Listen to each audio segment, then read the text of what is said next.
Viewers আসসালামু আলাইকুম। আপনাদের সামনে আবারও হাজির হয়ে গেলাম ফেসবুকের কিছু টিপস অ্যান্ড ট্রিক্স শেখানোর জন্য। আজকে কিছু টিপস দেব। ফেসবুক মেটা কিছু নতুন পলিসি নিয়ে এসছে, সেই সম্বন্ধে আপনাদের কিছু জানাবো। এইগুলো আপনারা যদি না মানেন এবং ভুল করেন, আপনাদের কিন্তু ফেসবুক আইডি বা ফেসবুক পেজ কিন্তু ব্যান্ড, সাসপেন্ড বা রেস্ট্রিক্টেড হতে পারে। সো প্রথমেই বেশি কথা না বাড়িয়ে প্রথমেই যেটা বলবো সেটা হচ্ছে, আপনারা অন্যের ভিডিও আপনাদের করে চালিয়ে দিতে চান রিচ এঙ্গেজমেন্ট বাড়ানোর জন্য, এই ভুলগুলো করেন না। আপনারা যে ভাইরাল হওয়া যে সকল ভিডিও রয়েছে অন্যের, একটু কাট করে একটু এডিট করে আপনাদের নিজেদের নামে চালিয়ে দিচ্ছেন, এতে কিন্তু আপনার রিচ এঙ্গেজমেন্ট বাড়ানোর চেষ্টা করতেছেন, কিন্তু আপনার কিন্তু আইডিটা ভবিষ্যতে কপিরাইট খেতে পারে। এদিকে কিন্তু আপনাদেরকে একটু সচেতন হতে হবে। নেক্সট হচ্ছে, কমেন্ট সেকশানে স্প্যাম কমেন্টগুলো করবেন না। স্প্যাম কমেন্ট কি? এই যে পাশে আসি, পাশে থাকবেন, ফলো দিয়ে ফলো ব্যাক পাবেন, সাপোর্ট দিলে সাপোর্ট পাবেন, এরকম এরকম অনেক কিছুই আছে। আরও একই কপি পেস্ট এরকম অনেক ধরনের কমেন্টস আপনারা করেন। এইগুলো থেকে আপনারা বিরত থাকবেন, তাহলে আপনাদের আইডি বা পেজটা অনেক সেফ থাকবে, রেকমেন্ডেড থাকবে।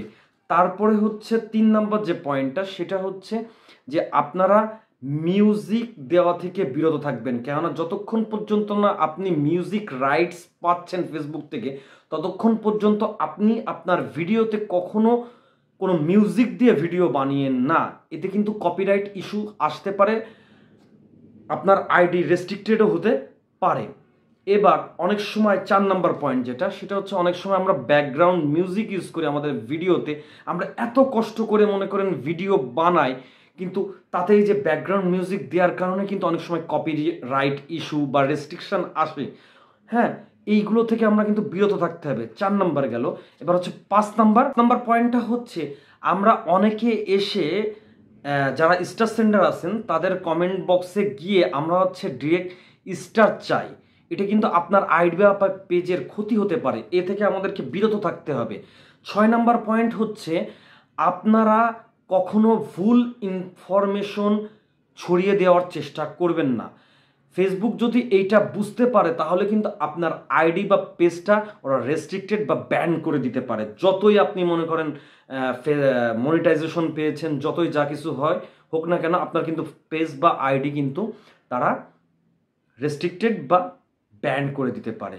তারপরে 7 নম্বর যেটা পয়েন্ট, এর পরের পয়েন্টটা হচ্ছে, আপনারা আপনাদের ভিডিও বা রিলস বা পোস্টে একটা টাইটেল লেখেন বা হেডলাইন লেখেন, লেখার পরে টাইটেল যেটা থাকে তার একরকম, আর ভিডিওতে বা রিলসে এসে দেখা যায় আর এক রকম। এটা কিন্তু আসলে সামঞ্জস্যপূর্ণ না। এগুলো থেকে আপনাকে বিরত থাকতে হবে কিন্তু আপনাদেরকে। আর আর এই সকল জিনিসগুলো আপনি যদি মেনটেন করতে পারেন, তাহলে কিন্তু আপনার ফেসবুক পেজ বা আইডিটা হেলদি থাকবে, রেকমেন্ডেড থাকবে। সবাই ভালো থাকবেন। আসসালামু আলাইকুম।